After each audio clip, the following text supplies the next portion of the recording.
আমি এক সুশীল সমাজের বাসিন্দা, যেখানে ধর্ষকটি নারী। আমি এক সুশীল সমাজের বাসিন্দা, যেখানে ধর্ষিতা হয় 2 থেকে 20 কিংবা 67 নারী। আমি এক সুশীল সমাজের বাসিন্দা, যেখানে বাড়ির বউয়ের নাকি স্বপ্ন বলে কিছু হয় না,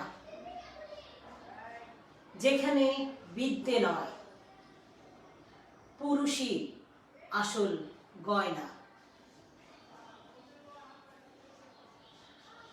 আজকের আমার এই অনলাইন পাঠদানে সবার প্রতি রইল আমার সশ্রদ্ধ সালাম এবং কৃতজ্ঞতা।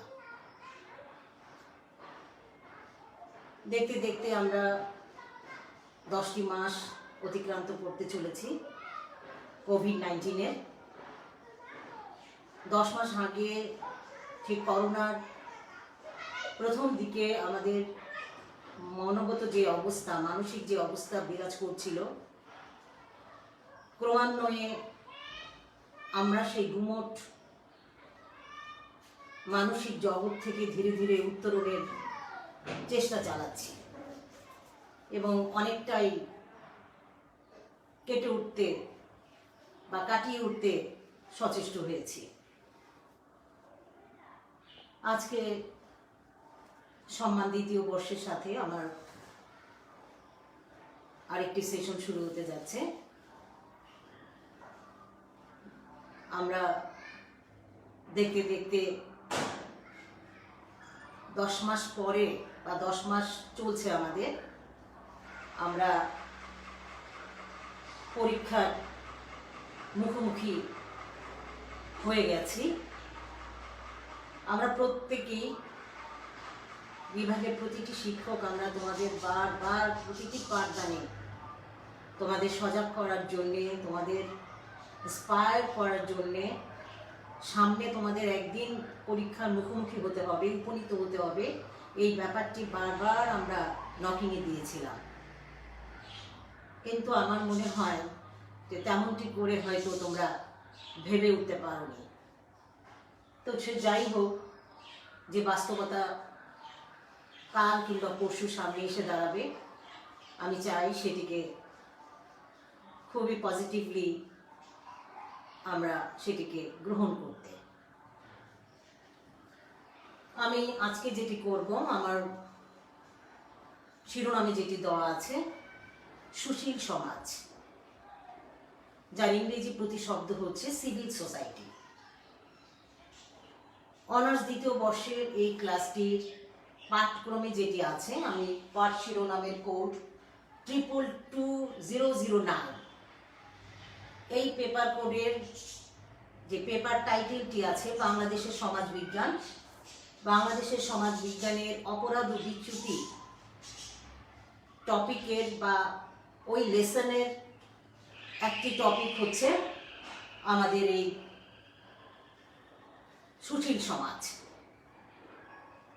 আমরা সুশীল সমাজকে পড়ছি।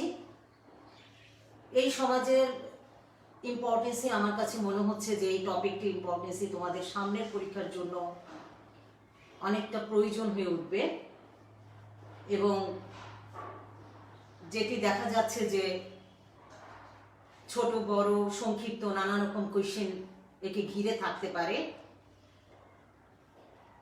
আমাদের কোশ্চেনগুলোর মধ্যে সাধারণত যেগুলো খুব সামনে কিংবা ইম্পর্টেন্সের দাবি করছে, সেরকম আমরা বলতে পারি সুশীল সমাজ কি, এর কার্যকরী ভূমিকাগুলো কি, ডেমোক্রেসিতে সুশীল সমাজের ভূমিকাটুকু কি। আমরা এইসব বিষয়গুলো নিয়েই আজকে কথা বলার চেষ্টা করব। প্রথমত বলে নেওয়া ভালো যে সুশীল সমাজ কি বা হোয়াট ইজ সিভিল সোসাইটি। আমরা এখানে দেখতে পাচ্ছি সুশীল অ্যান্ড সমাজ। সুশীল অ্যান্ড সমাজ, যা কিছু যা কিছু ভালো, যা কিছু অ্যাকসেপ্টেবল এবং যা কিছু গ্রহণীয়, তাই হচ্ছে, যা কিছু পজিটিভ, তাই হচ্ছে সুখ। আমরা শব্দগতভাবে যদি সুশীল সমাজের ব্যাপারটি বলতে যাই, যে অ্যাকচুয়ালি গুড নেচার বা ওয়েল বিহেভড বা এ গুড ক্যারেক্টার যার বা যাদের আছে, যারা ধারণ করে থাকেন, অ্যাকচুয়ালি তারাই সচ্চরিত্রে, তারাই সুশীল বলে আমরা আখ্যায়িত করতে পারি। আমরা সুশীল সমাজের আজকে আমার ফোকাস অ্যাকচুয়ালি থাকবে সুশীল সমাজের ডেমোক্রেসিতে। আমাদের এই বাংলাদেশের, এই তৃতীয় বিশ্বের একটি দেশ হচ্ছে আমাদের এই বাংলাদেশ, প্রতিনিয়ত গণতন্ত্রের জন্যে, প্রতিনিয়ত নিজেদের অস্তিত্বের লড়াইয়ের জন্য, প্রতিনিয়ত নিজের চাওয়া এবং পাওয়ার সমন্বয়তার জন্যে আমরা কাজ করে যাচ্ছি। এবং এই গণতন্ত্রে বাংলাদেশ একটি গণতান্ত্রিক রাষ্ট্র। আমাদের এই সমাজে, আমাদের এই দেশে, আমাদের এই রাষ্ট্রে সিভিল সোসাইটি কিংবা সুশীল সমাজ কি কি ভূমিকা রাখতে পারে অথবা কি কাজ তারা করে ন্যাচারালি, আমরা সেটাই খুঁজে দেখার অ্যাকচুয়ালি চেষ্টা করব। প্রথমত বলে নেওয়া যায় যে এই সুশীল সমাজ, এই বোধটি বা এই ব্যাপারটি অ্যাকচুয়ালি আমরা প্রথম দেখতে পাই এরিস্টটলের পলিটিক্স গ্রন্থে। এবং যদি যেটি বলা যায় যে অ্যাকচুয়ালি জর্জ ওয়েলহেমের ফ্রেডরিক হেগেলের, যিনি সপ্তদশ শতকের, ওনার যদি আমরা জন্ম মৃত্যুর ব্যাপারটি দেখি যে 1770 থেকে 1891 পর্যন্ত যা সময়কালটি ছিল, তিনি তার সময়ে এর উচ্চারণ এবং আবির্ভাব কিংবা বহমানতার শুরু আমরা সুশীল সমাজকে দেখছিলাম। অ্যাকচুয়ালি সুশীল সমাজ বলতে যদি ওরকম বলতে যাই বা আমরা চেষ্টা করি বলার যে সুশীল সমাজের ফর্ম অ্যাকচুয়ালি কি, অ্যাকচুয়ালি প্রত্যেকটি দেশে পলিটিক্স থাকবে, বিরোধী রাজনীতি দলগুলো থাকবে, এন্টি বা অপোজিট পার্টির দলগুলো থাকবে, ক্ষমতাসীন দল থাকবে, এটি স্বাভাবিক। পৃথিবীর প্রত্যেকটি দেশে একই রকম চিত্র আসলে চলছে। তো অ্যাকচুয়ালি সুশীল সমাজ যেটি করে থাকে যে এই সোসাইটি, এই সংগঠন বলবো না, এই actually it's a strong society, যারা রাজনীতি নিরপেক্ষ, কোনো পলিটিক্যাল কোনো মুভমেন্টের সাথে অ্যাকচুয়ালি তারা মার্চ করে না বা যায় না, বা যাওয়া তাদের উচিত নাই বলবো আমি। এবং তারা দেশের কল্যাণে প্রতিনিয়ত নিবেদিত থাকার চেষ্টা করে এবং তারা একটি সোচ্চার জনগোষ্ঠী। দ্যাট ইজ সিভিল সোসাইটি অথবা সুশীল সমাজ বলে আমরা আখ্যায়িত করতে পারি।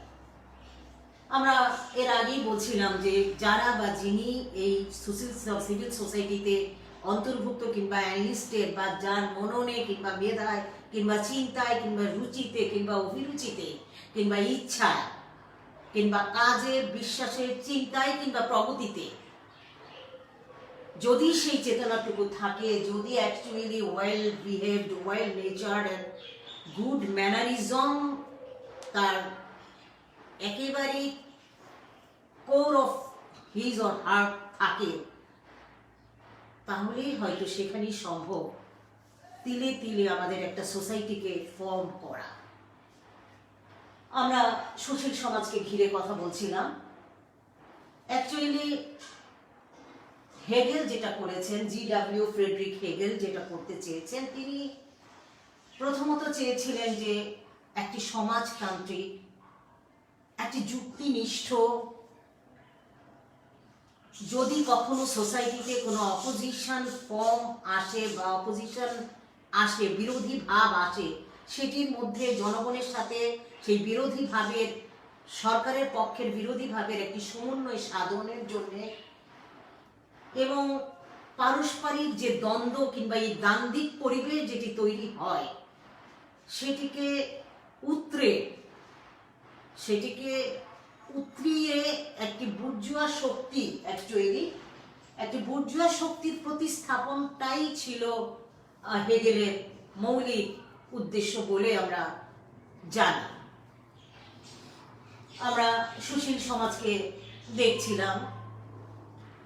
সুশীল সমাজ সম্পর্কে অনেক কথাই আসলে আছে, যেটি বইপত্রে তোমরা দেখলেই অসংখ্য দেখতে পাবে। এই নিয়ে অনেক সংজ্ঞা, অনেক রাজনীতিবিদের, অনেক সোশ্যালিস্টের, তাদের নানান মত পথকে আমরা দেখতে পাই, তাদের চিন্তাকে এখানে আমরা দেখতে পাই।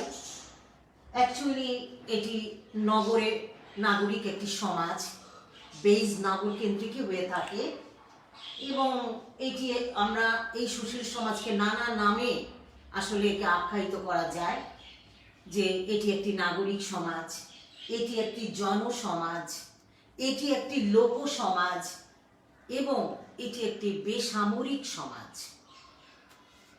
সমরাস্ত্রের সাথে, অস্ত্রের সাথে তার কোনোই সম্পর্ক নেই।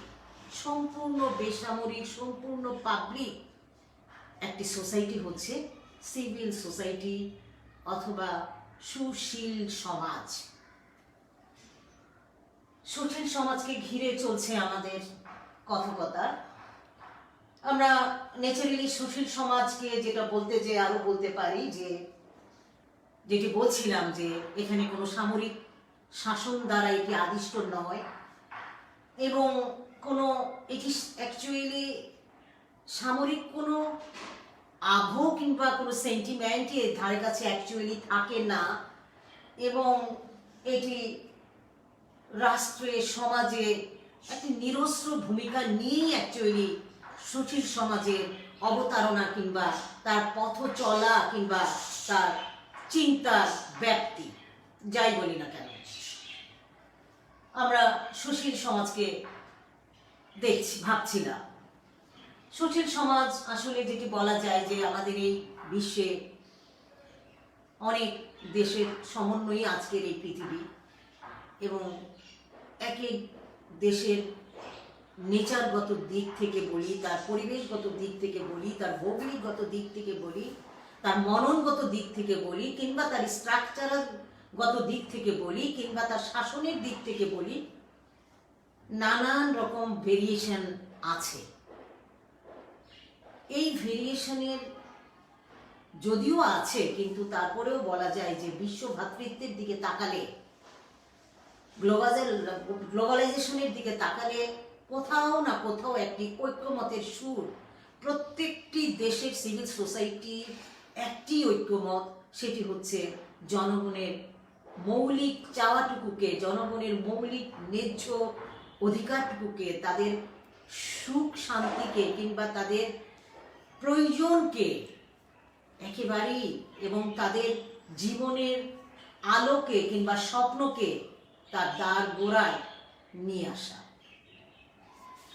আমরা সুশীল সমাজকে পড়ছিলাম। সুশীল সমাজ অ্যাকচুয়ালি এটি যেটি আমরা দেখতে পাই যে সুশীল সমাজে যদি বলতে চাই, সুশীল সমাজের নানাবিধ উপাদান আছে। এর মধ্যে 4টি উপাদান সুশীল সমাজের বেশি অ্যাক্টিভ অথবা বেশি ফরওয়ার্ড, যেটি আমরা বলতে পারি। যে আমি একটু দেখতে চাচ্ছি যে এটি আসলে 4টি মৌলিক উপাদান তার আছে। আসলে এই 4টি মৌলিক উপাদানের মধ্যে যেটি, যে কোন উপাদান বা কোন কোয়ালিটি কিংবা কোন বৈশিষ্ট্যগুলো অ্যাকচুয়ালি সুশীল সমাজের থাকা উচিত বা থাকা দরকার, সেই কথার দিকে, সেই আলোতে কিংবা সেই পথে যদি আমরা দেখি, সুশীল সমাজের এই মৌলিকত্বের 4টি ফোকাস আছে। নাম্বার 1 যেটি, সেটি হচ্ছে যে বহুত্ববাদ বা বহুদর্শিতা বা একটি উদারতা বোধ নাম্বার 1 থাকা উচিত, এবং যেটি থাকা উচিত সুশীল সমাজের জন্য, যে একটি জনমত প্রকাশের একটি স্বাধীনতা, ওই রকম স্পেয়ার ক্ষেত্র তার থাকা উচিত। নাম্বার 3 যেটি, সেটি হচ্ছে যে অবশ্যই তাদের চিন্তার, তাদের ভাবনা, তাদের নিজস্ব কিছু কনফিডেন্সিয়াল, নিজস্ব কিছু চিন্তার একটি গোপনীয়তা থাকা উচিত। এবং নাম্বার 4 যেটা, সেটি হচ্ছে একটি বৈধতা থাকা উচিত বা স্বীকৃতি থাকা উচিত। তো যাই হোক, আমি পড়ছিলাম বা আমি দেখছিলাম সুশীল সমাজের 4 ফ্যাক্টর, মৌলিক, একেবারে এসেনশিয়াল। এবং আমরা আরও যেটি বলবো যে এই সুশীল সমাজের আরও যদি তাকে বাড়িয়ে বলা যায়, সেটি হচ্ছে যে এর এসেনশিয়াল ক্যারেক্টার, মানে প্রয়োজনীয় কিছু বৈশিষ্ট্য একেবারেই তার থাকে। সেগুলো হচ্ছে যে একটু দেখতে পাচ্ছি যে সুশীল সমাজের যে এসেনশিয়াল ক্যারেক্টারিস্টিক বা একেবারেই প্রয়োজনীয়, একেবারেই ন্যূনতম, একেবারেই দরকারি, একেবারেই যা না হলেই নয়, এরকম 3টি ক্যারেক্টারিস্টিককে আমরা দেখতে পাই, বৈশিষ্ট্যকে, যেটি আসলে সব দেশে, সব সিভিল সোসাইটির জন্যই যেটি মার্কেবল বা যেটি আসলে সামনে আসে বা সামনে আনা উচিত, সেগুলো হচ্ছে প্যাশন ফর ইন্ডিভিজুয়াল লিবার্টি, মানে হচ্ছে ব্যক্তি স্বাধীনতার জন্য আবেগ থাকতে হবে, তার প্যাশন থাকতে হবে, নেচারালি তার ভেতরে একটা ইমোশন থাকতে হবে। Number 2, desire for good governance, তার মানে হচ্ছে সুশাসনের জন্য একটি আকাঙ্ক্ষা থাকতে হবে। নাম্বার 3, ডেমোক্রেটিক প্লুরালিজম, মানে অবভিয়াসলি গণতন্ত্রে বিশ্বাসী হতে হবে এবং সেখানে বহুত্ব বা একাধিকত্ব হতে পারে। আমি আবারও মেনশন করছি, passion for individuality, individual for liberty, ব্যক্তি স্বাধীনতার জন্য আবেগ থাকবে তাদের মধ্যে কিংবা তার মধ্যে। ডেজায়ার ফর গুড গভর্নেন্স থাকবে তাদের মধ্যে, সুশাসনের জন্য আকাঙ্ক্ষা থাকবে। এবং নাম্বার 3, ডেমোক্রেটিক প্লুরালিজম থাকবে, গণতন্ত্রের বহুবিধ গমন কিংবা বহুত্ববাদিতা কিংবা একাধিকত্ব থাকা উচিত। আমরা সুশীল সমাজ পড়ছিলাম, আমাদের আজকের টপিক হচ্ছে সুশীল সমাজ। বাংলাদেশের প্রেক্ষাপটে যদি বলতে যাই আমরা, যে আমাদের এই দেশীয় পরিমণ্ডলে, এই ছোট্ট একটি দেশের, আয়তকারের একটি দেশের পরিমণ্ডলে আমাদের সুশীল সমাজের যে অ্যাক্টিভিটিস বা এই সুশীল সমাজ কিভাবে ইমপ্লিমেন্ট হলো, আসলে কিভাবে আসলো, আমরা স্বাধীনতার পরে যদি দেখতে চাই বা পাই, যে আমরা ওরকম করেই বলতে পারি যে 1970 সালের মাঝামাঝি সময়ে অথবা তার কিছু পর পরে বেসরকারি কিছু সংস্থা এদেশে আবির্ভূত হয়েছে। অ্যান্ড দেন তারা জনগণের নিহিতার্থে দেশীয় উন্নয়নের জন্যে কাজ করার অনুমতি পেয়েছে। অ্যান্ড দেন পাশাপাশি স্থানীয় লোকাল অনেক বেসরকারি প্রতিষ্ঠানও উদ্ভব হয়েছে তখন, এবং নাগরিকদের যে অবাঞ্ছিত ব্যাপারগুলো, নাগরিকের অবাঞ্ছিত বোধগুলো, ব্যাপারগুলো বা প্রথাগুলোর একটি কন্ট্রোল কিংবা নিয়ন্ত্রণের একটি ব্যাপার তখন বিরাজ করছিল, এবং একটি সুস্থ, অনুকূল কিংবা পজিটিভ একটি চিন্তা তখন ক্রমান্বয়ে উদ্ভব হয়ে বিকশিত হচ্ছিল এবং এই নাগরিক সমাজ কিংবা এই নাগরিক বোধ কিংবা এই প্যাটার্নটাই পরবর্তী সময়ে আমাদের এই বাংলাদেশে সুশীল সমাজ হিসেবে ব্যক্তি লাভ করেছে, যার ইংরেজি প্রতিশব্দ হচ্ছে সিভিল সোসাইটি এবং বাংলা সুশীল সমাজ। আমরা সুশীল সমাজকে ঘিরে কথা বলছিলাম। আমার আজকের সম্মান দ্বিতীয় বর্ষের স্টুডেন্টদের জন্য, ছাত্রছাত্রীদের জন্য আমার টপিক সুশীল সমাজ অথবা সিভিল সোসাইটি। আমরা সুশীল সমাজের যদি ফর্ম হলো, সুশীল সমাজের এস্টাবলিশমেন্টের প্রসেস হলো, জাগরণ হলো, উদ্ভব হলো এবং তার পথ চলা শুরু হলো। আমরা সুশীল সমাজের যদি কর্মপরিধি বা তার কাজের সেক্টরগুলো কিংবা স্পেয়ারগুলো কিংবা ক্ষেত্রগুলোর দিকে তাকাই, এরকম ক্ষেত্রের কথা আমরা যদি বলা যায় এরকম যে অ্যাকচুয়ালি গণতন্ত্র প্রতিষ্ঠা করা কিংবা একটি গণতান্ত্রিক পরিবেশ কিংবা আবহাওয়া তৈরি করা এবং হিউম্যান বিইং আমরা দুর্নীতিতে আক্রান্ত, প্রত্যেকটি ক্ষেত্রে আমরা ভেতরের নাকেই বেশি প্রায়োরিটি দিয়ে থাকি। সেই না কিংবা সেই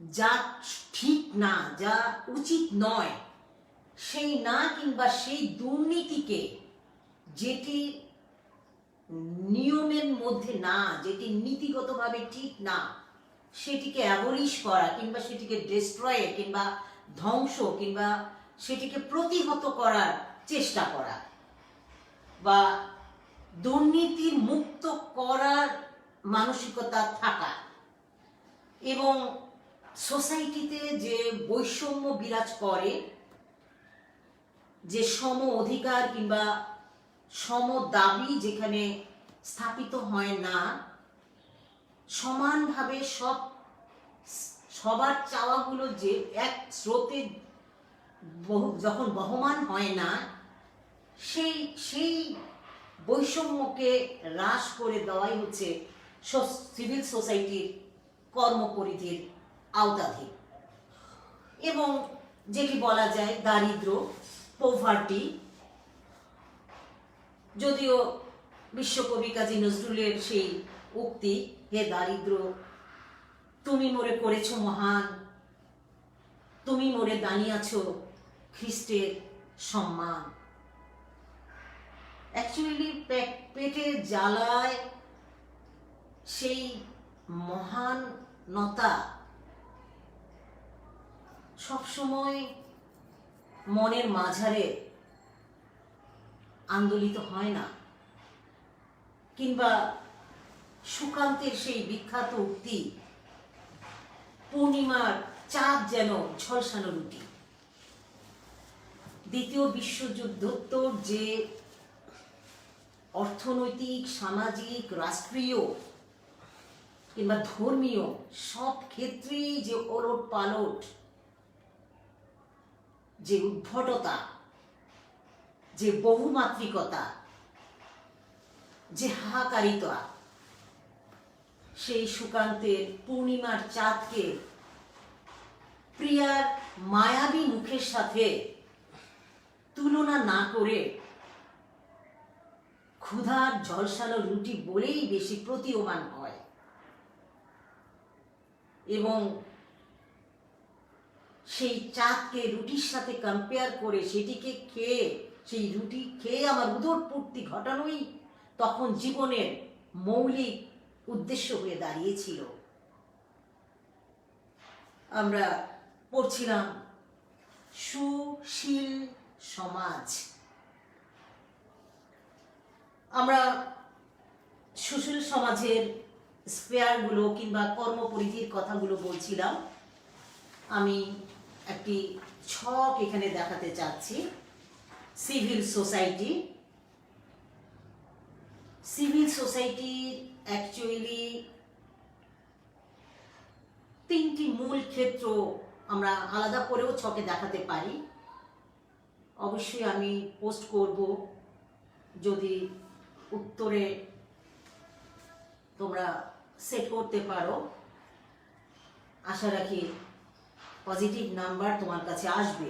অথবা এটিকে এমন করেও বলা যায়, এখানেও আমি আরেকটি ছকের আরেকটু এক্সপান্ড করে, বড় করে, আরেকটু পরিধি বাড়িয়ে দেখাতে চাচ্ছি।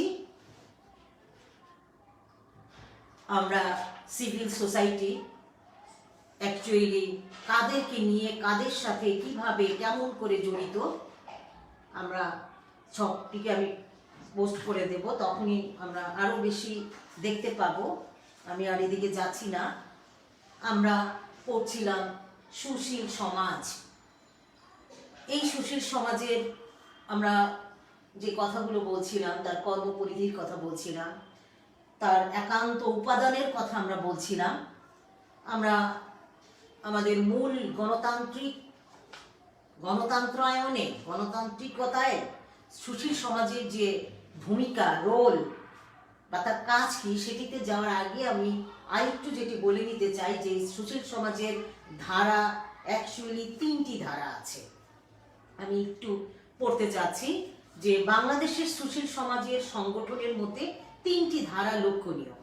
নাম্বার 1, ফার্স্ট ধারা, প্রথম ধারা। সেই সব প্রতিষ্ঠানগুলোই হচ্ছে প্রথম ধারা, যেগুলো তৃণমূল পর্যায়ের শিক্ষা নিয়ে কাজ করে এবং যেগুলো তাদের স্বাস্থ্য সহ বিভিন্ন ধরনের উন্নয়নমুখী উদ্যোগ গ্রহণ করে কিংবা পরিচালনা করে। নাম্বার 2, দ্বিতীয় ধারা।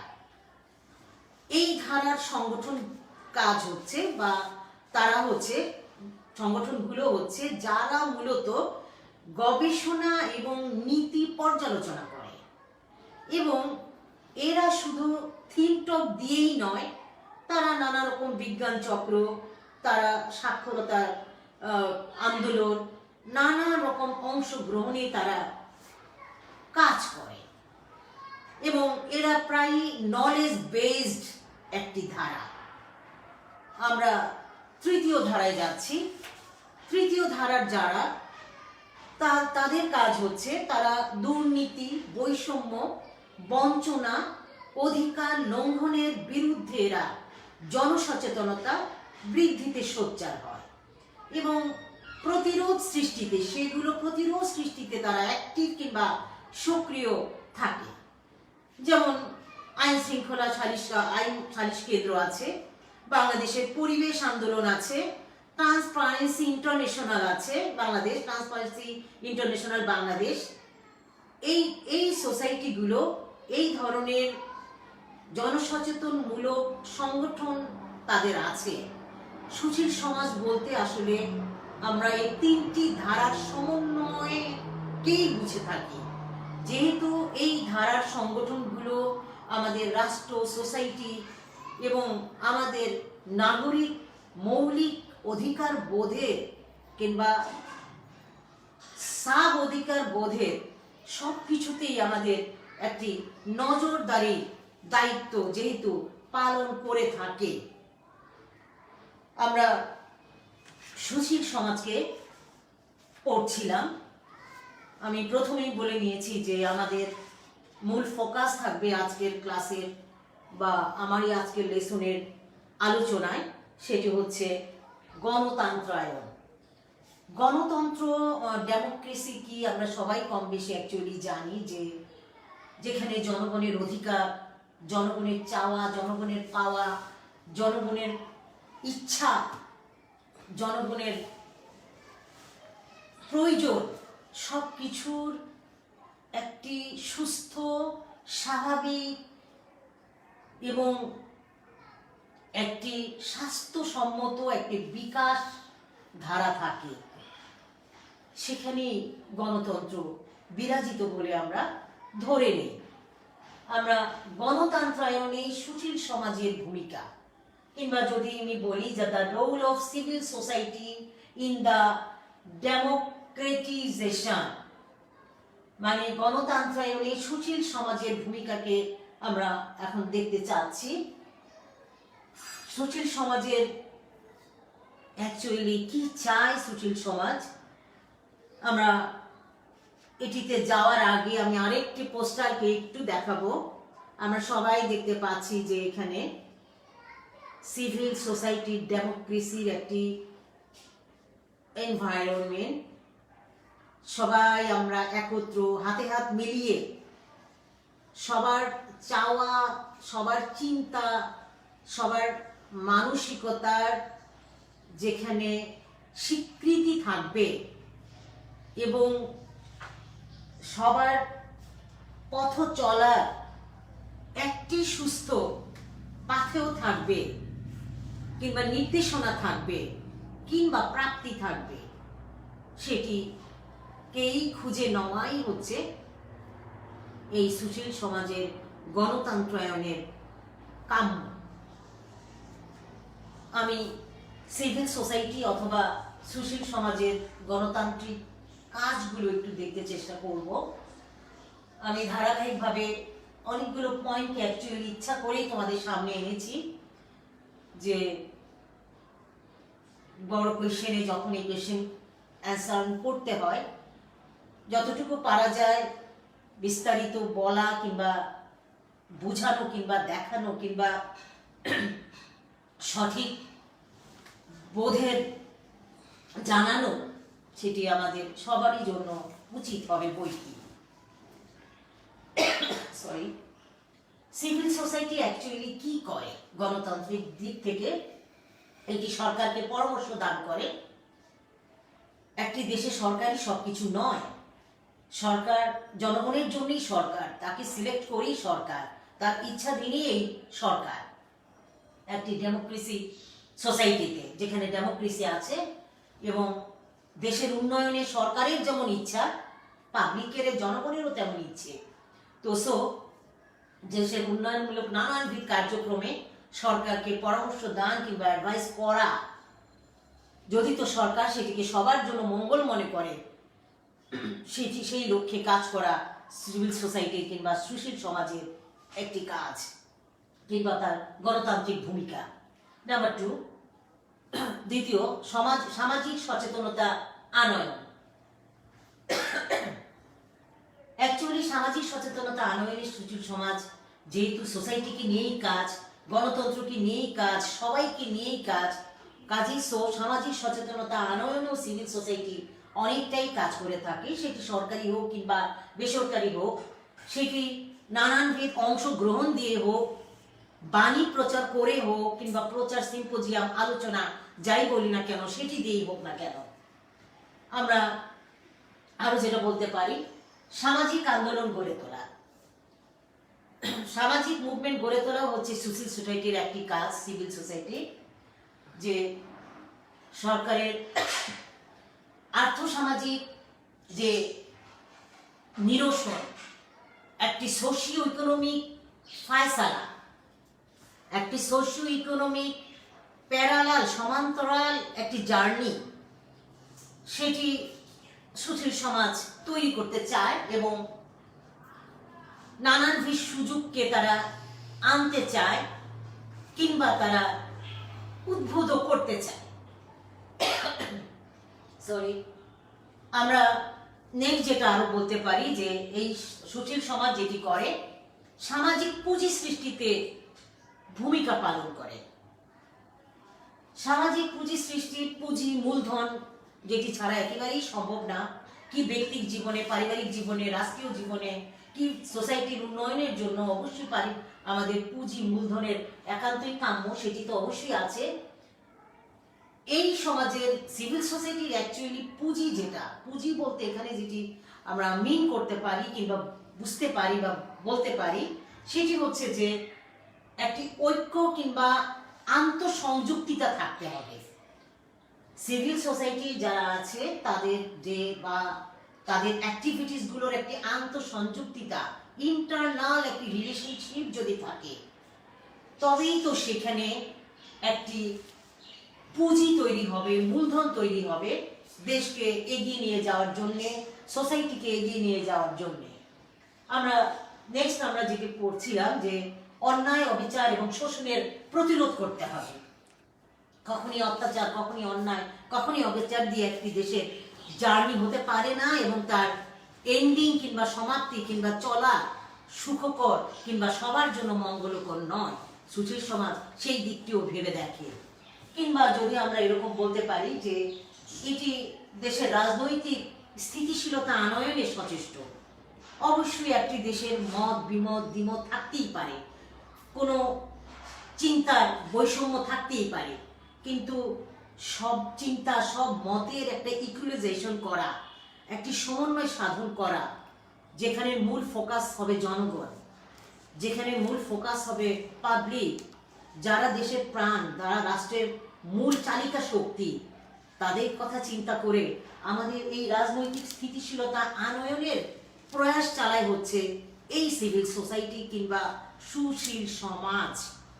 আমরা নেক্সট বলতে পারি যে দেশের ঐতিহ্য এবং কালচার, কৃষ্টি কালচারের ধারক হিসেবে তাদেরকে আমরা নিয়ে আসতে পারি। যখন কোনো না কোনো দেশীয় কৃষ্টি কালচারের উপর আঘাত আসে, হ্যাম্পারিং হয়, তখন এইখানে সিভিল সোসাইটি তখন রুখে দাঁড়ায়, কিংবা তারা ভেতরকার আবেদনটুকু প্লে করতে চায়, কিংবা দেশকে বাঁচানোর জন্য, দেশের ঐতিহ্য কৃষ্টিকে ধরে রাখার জন্য, দেশের মোস্ট অফ দ্য আইডেন্টিটিকে, পরিচিতিকে সমুন্নত কিংবা বজায় রাখার জন্য তারা তখন সোচ্চার হয়ে উঠতে থাকে কিংবা চেষ্টা করে।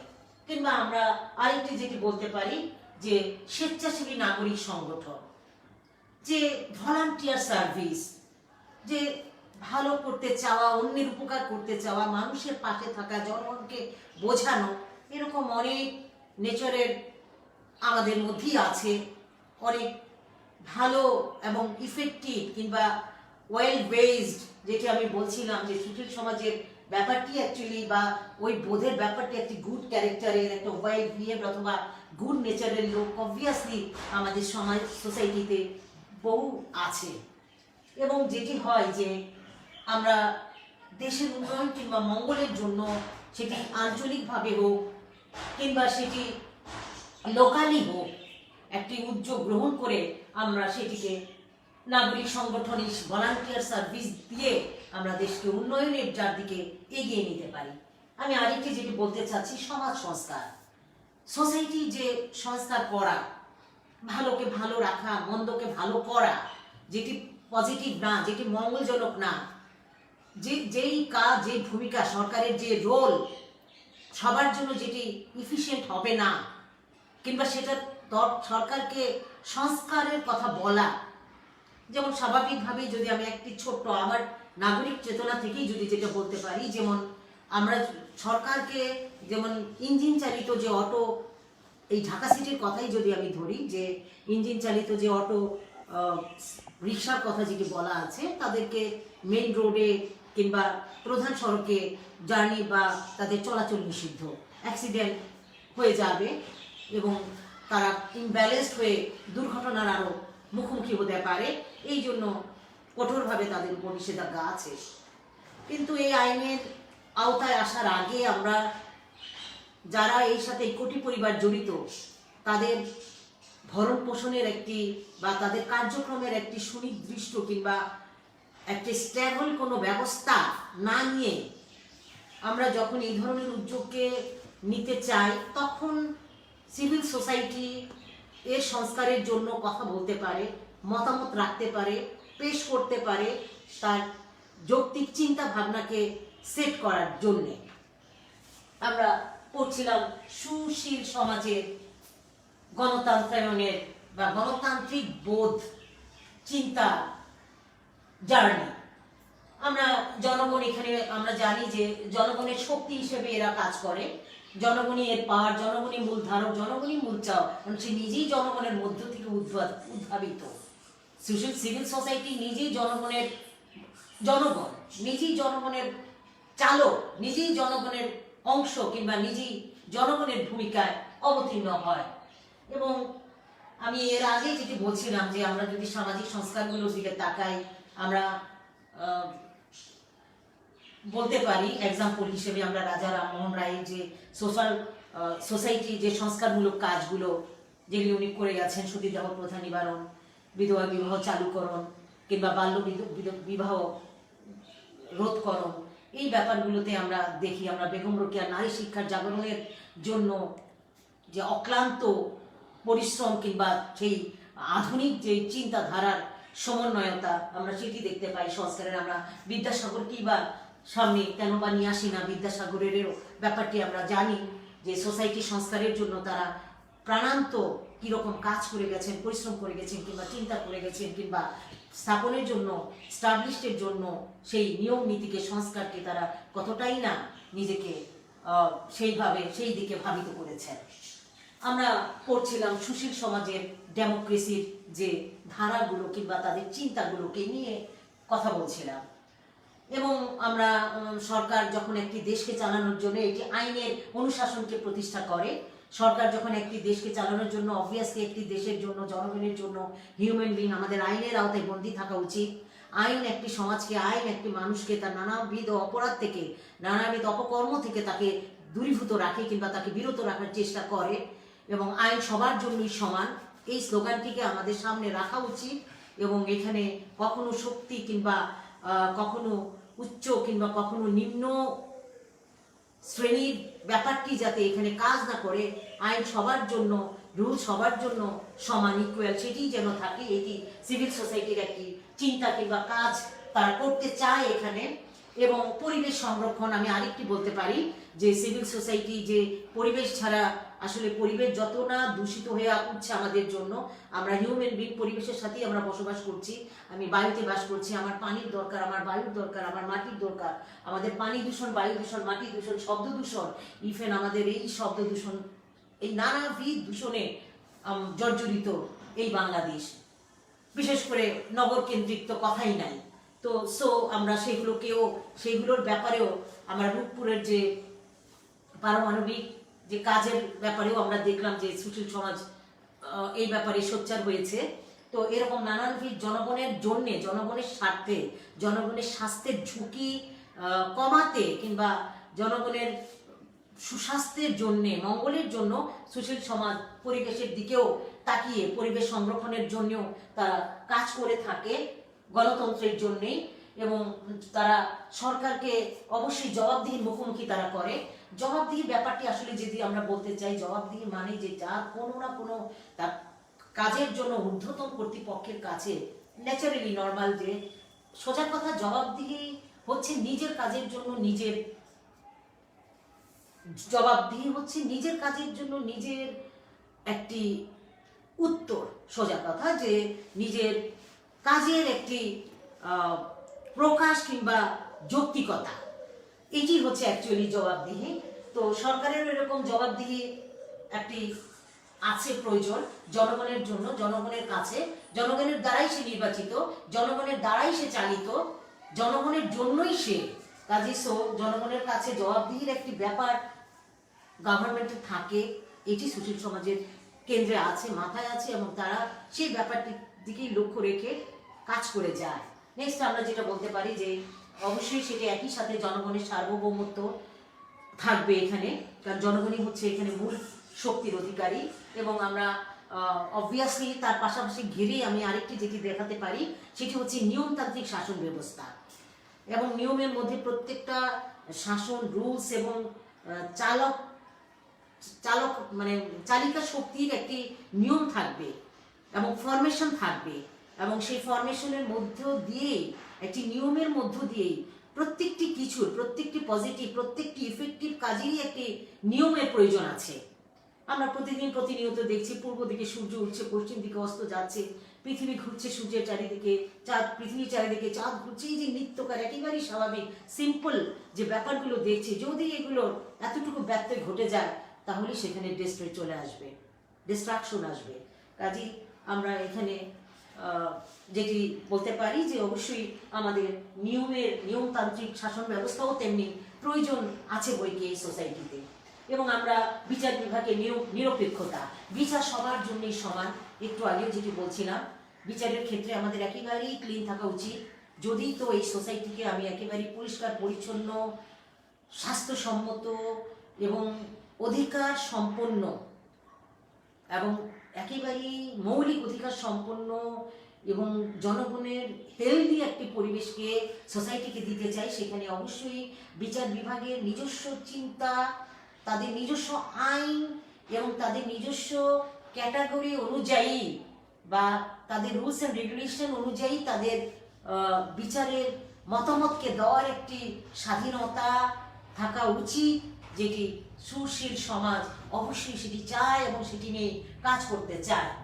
এবং ভোটাধিকার নিশ্চিতকরণ, অবশ্যই আমাদের যারা 18 বছর বয়স হলেই আমাদের ভোটের যে অধিকারটুকু চলে আসে, এটা দেখা উচিত যে একটি গণতান্ত্রিক দেশের গণতান্ত্রিক সরকারের জন্য প্রত্যেকটি ভোটের অধিকার যাদের হয়েছে তারা প্রত্যেকেই যেন ভোটের অংশ নিতে পারে, এইরকমটি একটি সুব্যবস্থা যেন তৈরি হয় এবং সেটি যেন একেবারেই খুবই ক্লিন অ্যান্ড স্মুথ থাকে এবং সেই ব্যাপারটি যাতে একেবারেই পরিষ্কার থাকে সবার কাছে, সেটি আয়ত্তে আনার চেষ্টা করা কিংবা সেই ব্যাপারে কাজ করা, চিন্তা করা কিংবা সেটি সরকারের কাছে প্লেস করা কিংবা সেটি নিজেদের এই দাবিটুকুকে ফোকাস করাই হচ্ছে সুশীল সমাজের আরেকটি গণতান্ত্রিক কাজ বা ডেমোক্রেটাইজেশন, আমি যেটাই বলি না কেন।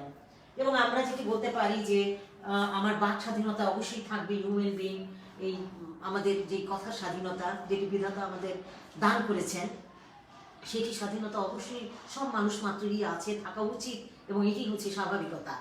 এবং সেই বাক স্বাধীনতা থাকার জন্যে, বলার জন্যে আমাদের মাধ্যম আছে, যে গণমাধ্যমগুলো আছে, সেটি হতে পারে পেপার পত্রিকা, সেটি হতে পারে টিভি চ্যানেল, যাই হোক না কেন, আমরা যেন সেখানে যেন জনগণ তার নিজের মনের কথাটি, নিজের ইচ্ছা অনিচ্ছার কথাটি এবং নিজের চিন্তা চেতনার কথাগুলো একেবারেই নির্ভয়ে এবং একেবারেই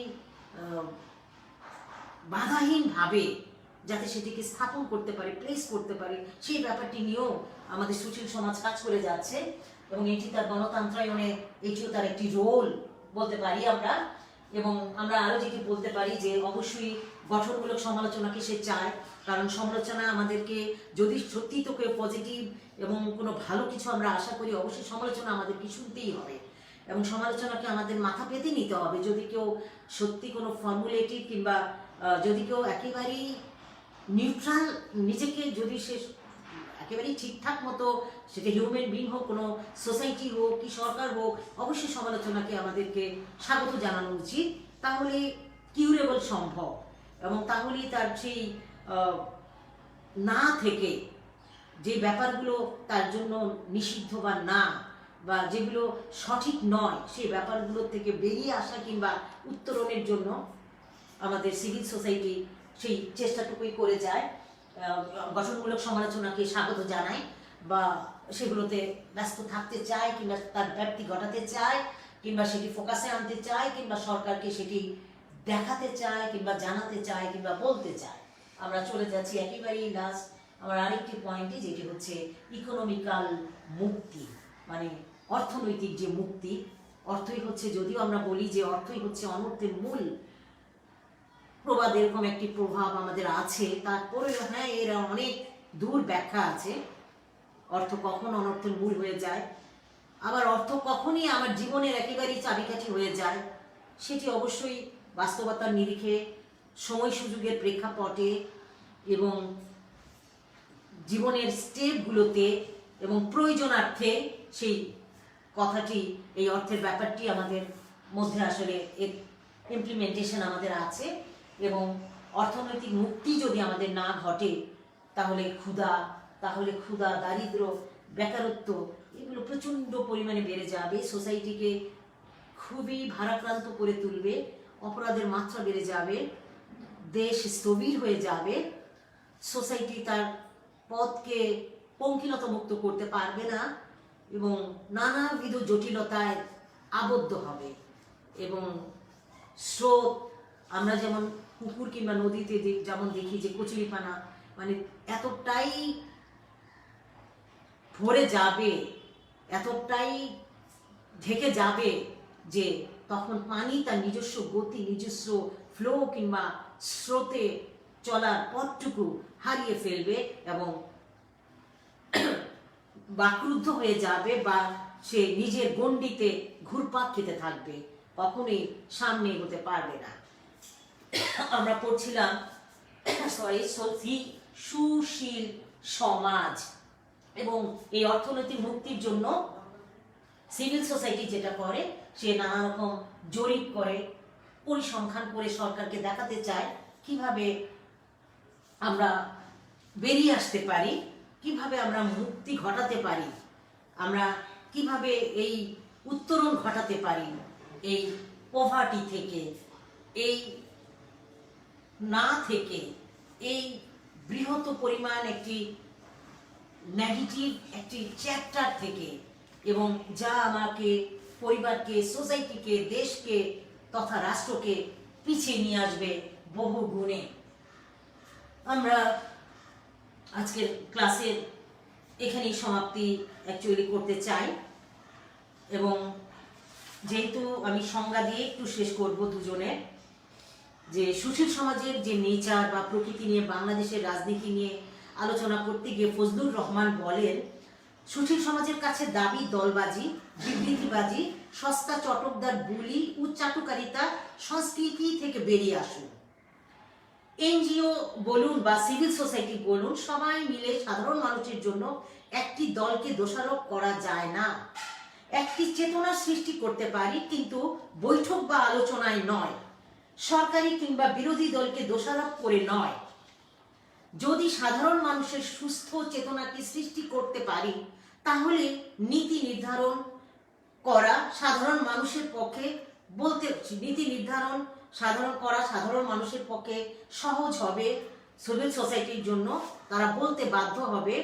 সেটাই হওয়া উচিত আজকের নাগরিক সমাজের প্রধান কাজ। এবং আমাদের প্রাইম মিনিস্টারও ওনার এক বক্তব্যে এরকম বলেছিলেন যে সুশীল সমাজ বড্ড প্র্যাকটিক্যাল যেন না হয়, তারা যেন হাইপোথেটিক্যাল কোনো চিন্তা না করে তারা মন দিয়ে দেখে সোসাইটির অবস্থা, এবং হাতে কলমে কাজ দিয়ে তারা দেখে না, তারা মন দিয়ে শুধু দেখে। তো আমি প্রাইম মিনিস্টারের সেই কথারই আমি বিনয়ের সাথে সেটিও বলতে চাই যে সিভিল সোসাইটিও সেই কাজটিই যেন করে থাকে। এবং সিভিল সোসাইটির সংজ্ঞায় মাইকেল এডওয়ার্ড যেটি রেখে গেছেন, সেটি হচ্ছে সিভিল সোসাইটি একই সঙ্গে তার একটি লক্ষ্য থাকে, এবং সেই লক্ষ্য অর্জনের উপায় এবং সেই লক্ষ্য অর্জনের উপায় এবং সেই উপায় সম্পর্কে জনগণের পারস্পরিক ভাব বিনিময় স্থাপনের কাঠামো কিংবা স্ট্রাকচারই হচ্ছে সুশীল সমাজ কিংবা সিভিল সোসাইটি। এটি হচ্ছে মাইকেল এডওয়ার্ডের মন্তব্য। আমরা আজকের ক্লাসের বা আমার এই লেসনের বা পাঠদানের সমাপ্তি ঘটাতে যাচ্ছি, এবং আমি একটি মৌন ছবি পোর্ট্রেট দিয়ে সুশীল সমাজের আমরা দেখতে পাচ্ছি ভাগাড়ে শকুনের উড়াউড়ি, দুহাত মেলে দিয়ে সব পঙ্কিলতা, সব জটিলতা, সব কালত্ব, সব নাকে, সব আলোহীনতাকে, সব ছায়াকে দূরীভূত করে একটি এনলাইটেনমেন্ট সোসাইটি, একটি সূর্যের বহু বর্ণে বর্ণিল একটি সোসাইটিকে ওয়েলকাম করা, এবং যা কিছু ঠিক না, যা কিছু পজিটিভ না, সেগুলোকে তাড়ানো, বিদায় করা। এবং আমি লেখক, বাংলাদেশের প্রথিতযশা লেখক অধ্যাপক হুমায়ুন আজাদের একটি উক্তি দিয়ে, বাণী দিয়ে আমি শেষ করতে চাই। এখনো বিষের পেয়ালা ঠোঁটের সামনে তুলে ধরা হয়নি, তুমি কথা বলো।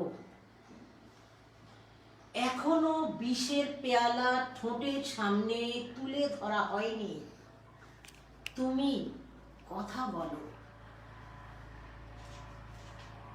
ধন্যবাদ সবাইকে।